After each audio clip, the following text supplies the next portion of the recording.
आगरा के 90 साल पुराना सपना होगा पूरा। जुलाई 2026 से आगरा से कर सकेंगे देश विदेश की हवाई यात्रा। नमस्कार दोस्तों, मैं शेखर पंडित, आपका स्वागत है आपके अपने चैनल पर। आगरा के धनौली क्षेत्र में बनने जा रहे सिविल एयरपोर्ट के नवनिर्मित सिविल एन्क्लेव का निरीक्षण आज केंद्रीय राज्य मंत्री एसपी सिंह बघेल ने किया। एसपी सिंह बघेल ने नवनिर्मित सिविल एन्क्लेव के निरीक्षण के साथ ही एयरपोर्ट के अधिकारियों व प्रशासनिक अधिकारियों के साथ एक बैठक भी की।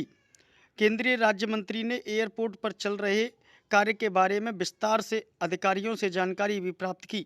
आगरा के धनौली में 589 करोड़ रुपए की लागत के साथ सिविल एन्क्लेव तैयार किया जा रहा है। केंद्रीय मंत्री ने बताया कि आगरा वासियों का 90 साल पुराना सपना जल्द पूरे होने वाला है। यह सिविल एन्क्लेव करीब 90 वर्ष पुराना है, लेकिन पूर्व में आगरा से जुड़े हुए सांसद, पूर्व में रही सरकारें और पूर्व के जनप्रतिनिधि इस एयरपोर्ट की तरफ ध्यान क्यों नहीं दे पाए, इसका उन्हीं के पास जवाब होगा। पूर्व की सरकारों ने लगातार पर्यटन नगरी आगरा को नकारा है, लेकिन वर्तमान की मोदी सरकार ने आगरा के सपनों को साकार किया है और मोदी सरकार ने आगरा से किया हुआ वादा भी पूरा कर दिखाया है। आज वर्तमान स्थिति में आगरा से उड़ने वाली हवाई जहाज़ों की संख्या भले ही कम हो, लेकिन आगरा से देश के प्रत्येक बड़े शहर के लिए हवाई यात्रा आज भी आगरा से मौजूद है। लेकिन अब अल्प समय के अंतराल में देश और विदेश के लिए आगरा से हवाई सफ़र शुरू होगा। अब हवाई चप्पल पहनने वाले आगरा से हवाई जहाज़ की यात्रा पूरी कर पाएंगे। अब आगरा वासियों का भी जल्द हवाई जहाज़ में बैठने का सपना पूरा होगा। सिविल एयरपोर्ट निरीक्षण के दौरान एयरपोर्ट से संबंधित अधिकारियों से बात करते हुए केंद्रीय राज्य मंत्री ने कहा कि मथुरा, फिरोजाबाद, एटा, इटावा आदि जिलों को भी यहां से हवाई यात्रा शुरू होने पर विकास की सुगमता मिलेगी। सिविल एयरपोर्ट का कार्य 2026 जुलाई तक पूर्ण कर लिया जाएगा और उम्मीद है कि अक्टूबर 2026 से आगरा से हवाई जहाज उड़ान भरने के लिए पूरी तरह तैयार भी हो जाएंगे। सिविल एयरपोर्ट का 25% कार्य पूरा किया जा चुका है। मेरा नाम महेश सिंघल है, मैं एडवाइजरी कमेटी का मेंबर हूँ। जैसे कि माननीय मंत्री जी ने बताया, आज कमेटी की मीटिंग थी, इसमें जिला प्रशासन के माननीय डीएम साहब और पुलिस कमिश्नर, माननीय मंत्री जी अध्यक्ष और एडवाइजरी कमेटी के मेंबर थे। तो ये अपना सिविल जो एयरपोर्ट बनना है, ये 1 साल जुलाई 2026 तक ये कंप्लीट हो जाएगा और 2-3 महीने इसको चेक करने में लगेंगे। सितंबर से इसमें उड़ान बनना चालू है, जिससे कि यहाँ की पूरी आगरा, मथुरा, एटा, इटावा, धौलपुर, यहाँ से सब पर्यटकों को बड़ा लाभ मिलेगा। अभी 4 फ्लाइटें चल रही हैं, इसके बाद सिविल के बाद काफ़ी फ्लाइटें चलेंगी, जिससे काफ़ी विकास होगा। एडवाइजरी कमेटी में है, तो क्या कुछ आज चिंतन किया? आज पहली मीटिंग हुई है आगरा एडवाइजरी कमेटी और नए सदस्य आए हैं। माननीय एसपी सिंह बघेल साहब अध्यक्ष हैं, उनके नेतृत्व में मीटिंग हुई है और उसमें जो एयरपोर्ट का एक्सटेंशन हो रहा है, सिविल एयरपोर्ट आगरा में बनने जा रहा है, जिसका हम इस समय जो खड़े हैं तेजी से निर्माण चल रहा है।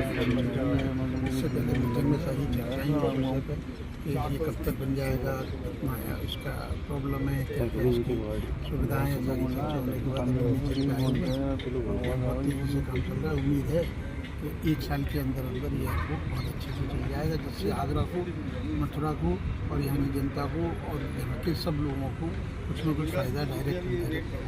ठीक है। 5-6 महीने में निर्देश है कि एयरपोर्ट सलाहकार समिति की बैठक होनी चाहिए। उस सिलसिले में आज बैठक की, जिसमें एयरपोर्ट अथॉरिटी वालों ने जो नवनिर्मित है इसकी डिटेल बताई। आप लोगों की जानकारी के लिए लगभग 144 एकड़ ज़मीन मिली है। ज़मीन पूरी एक्वायर हो चुकी है, सबको पैसा दे दिया जाता है और कोई भी कोर्ट में लिटिगेशन के लिए नहीं दिया। ये बहुत अच्छी बात है। सभी प्रकार की एनओसी हैं, केवल 43 पेड़ काटने की परमिशन लेनी है माननीय सुप्रीम कोर्ट से, तो उसकी 10 गुना जो है लगा चुके हैं और उसकी जियो टैगिंग भी होगी।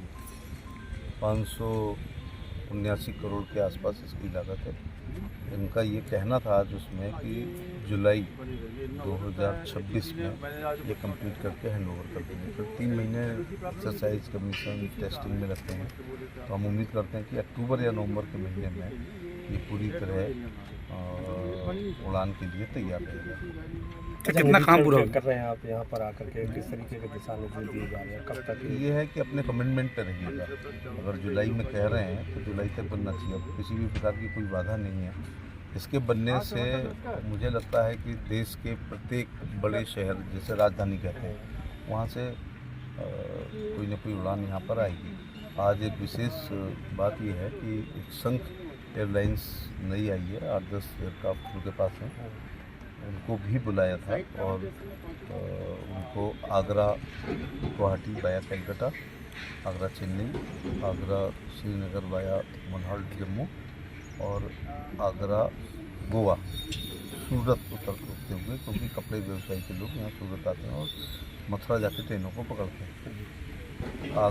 सिविल एविएशन में कभी आगरा शहर नहीं माना जाएगा। ये आगरा, एटा, फिरोजाबाद, हाथरस, मथुरा, अलीगढ़, मैनपुरी, इटावा, क्योंकि इटावा के बाद नीरज फिर लखनऊ है। देन मध्य प्रदेश के भले जिले हों, भिंड, मुरैना, और हमारा राजस्थान है, लेकिन जौनपुर, ये सब अप्रोचिंग है ना। तो दूसरा, जितना ताजमहल लोग देखने आते हैं उससे दुगना तिगना बिहारी जी अथवा गोवर्धन परिक्रमा बरसाना जाते हैं, क्योंकि हिस्टोरिकल टूर्नामेंट लाइफ में एक बार या 2 बार देखा जाता है। रिलीजियस की कोई सीमा ही नहीं है कि 100 बार, 200 बार, 400 बार जब मौका मिलता है। तब मैं कल ही बिहारी जी गया, तो समय बचा था, थोड़ा बिहारी जी होकर चले गए। तो आगरा एयरपोर्ट का पूरा फ़ायदा जो है मंत्री जी, पर्यटन नगरी है, तमाम लोग यहाँ पर आते हैं, काफ़ी फ्लैटें पहले से चल रही थी लेकिन कुछ बंद कर दी गई है, क्या उस पर भी डिस्कस हुआ? चल नहीं रही थी। यही तो प्रॉब्लम है। एयरपोर्ट 90 साल पुराना है। इसमें वर्षों से, मैं अपने पुराने सांसदों की आलोचना नहीं करना चाह रहा, लेकिन तब एनजीटी बहुत ज़्यादा ध्यान नहीं देती थी, टीटी जेट पैदा नहीं हुआ था और माननीय सुप्रीम कोर्ट में याचिकाएं करने का बहुत ज़्यादा प्रचलन नहीं था। और एयरपोर्ट मेरे ख्याल से 90 साल पुराना होगा। लेकिन आगरा, दिल्ली, खजुराहो, बनारस एक फ़्लाइट हुआ करती थी, फिर वो बंद हो गई, फिर वो अजीत सिंह जी ने चलाई, फिर वो 2 दिन चलाई, उसमें फ्राइडे चला दी, जिसमें ताजमहल बंद रहता है। हमारे ही कार्यकाल में मोदी जी के आशीर्वाद से और सिविल एविएशन मंत्री हमारे सिंधिया जी हों या नायडू जी हों, आगरा मुंबई चल रही है। आगरा बेंगलुरु डायरेक्ट फ्लाइट रखता था, आगरा मुंबई, आगरा हैदराबाद, आगरा बेंगलोर और आगरा अहमदाबाद। और ये जो 4 शहर में बताए, यहाँ से आप देश में अथवा विदेश में कहीं भी जा सकते हैं। दूसरी बात है, संघ वालों ने थोड़ी सैद्धांतिक सहमति दी है कि वो भी आगरा गुवाहाटी कलकत्ता को, तो आगरा कलकत्ता गुवाहाटी वाया कलकत्ता में कलकत्ता भर के जाएगा और गुवाहाटी के लिए कामाख्या मंदिर के लिए 10-20 जिले के लोग जाएंगे। और Guwahati is the gateway of Meghalaya, तो शिलोंग बहुत लोग जाते हैं। इधर सूरत के लिए कपड़े के लोग, आगरा, एटा, फिरोजाबाद, हाथरस, मथुरा, मैनपुरी, छोड़ दो बड़े जिले, फिर नीचे उतरो आप, बाहपनाट, फतेहाबाद, एतमादपुर, टूंडला, जलेसर, सादाबाद, अबागढ़, मारारा, मिर्ची, सोनोपुर, सर्किट, पटियाली, अलीगंज, गोवर्धन, माठ, यहाँ के कपड़े व्यवसायी सूरत के लिए जाएंगे। तो ये फ्लाइट भर के जाएगी। देश में कोई पर्यटक आता है तो ताजमहल और गोवा उसके दिमाग में रहता है, तो आगरा, गोवा, बीच में हॉल्ट सूरत और। अच्छा, मुख्य मार्ग है जैसे कि खिरिया मोड़ से यहाँ तक का, तो क्या जब से ये तैयार हो जाएगा, क्या इसका भी संरक्षण इसमें है? निश्चित तौर से सड़क को चौड़ा करेंगे और बिजली भी कहीं से आ रही है दक्षिणांचल की, उसका भी काम चल रहा है। और ख़ास तौर से यहाँ जल निकासी नहीं है, तो वाटर ड्रेन, और फिर ये अपने आप में एक बहुत बड़ा इलाका होगा जिसके पानी को निकालना होगा। धनौली ग्राम पंचायत है और नगर निगम में ज़्यादा सुविधाएँ होती हैं।